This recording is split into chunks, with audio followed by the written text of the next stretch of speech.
stuck with a blank screen on your SimpliSafe camera, here's how to get your live view working again.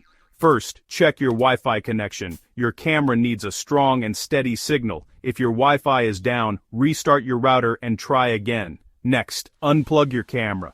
Wait 10 seconds and plug it back in. Sometimes a quick reset does the trick. Still not working? Open the SimpliSafe app and make sure it's up to date. Outdated apps can cause problems. Also, check your camera's batteries or power source.